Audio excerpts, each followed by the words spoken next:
Iatrogenic disease, which is called, also known as death by doctor, which on some charts is in the top 5 biggest killers of Americans, and on some charts and studies is closer to number 2 or number 1 actually.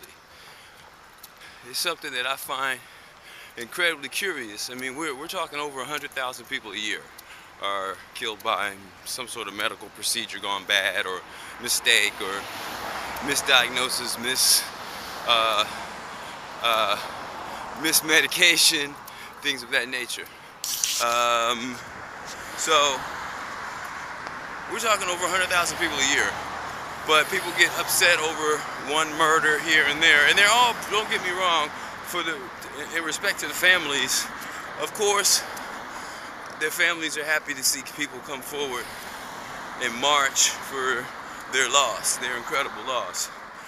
But okay, having said that, on a societal or civilization level though, the cause of one person dying compared to the cost of over 100,000 people dying in that same year, every year, well, you know which one we have to pay even more attention to.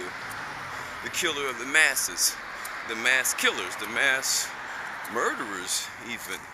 In fact, doctors kill a lot more people than mass murderers, serial killers, and wars combined. So, I can't believe no one discusses this.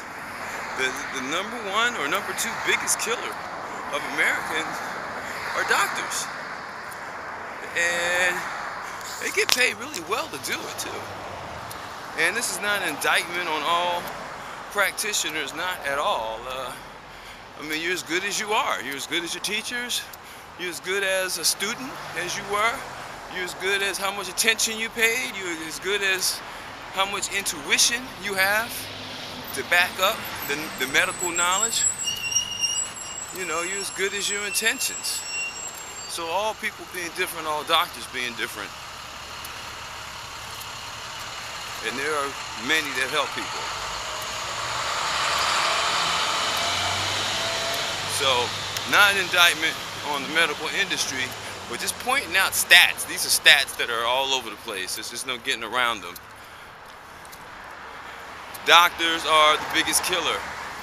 What are we gonna do about that? We're out.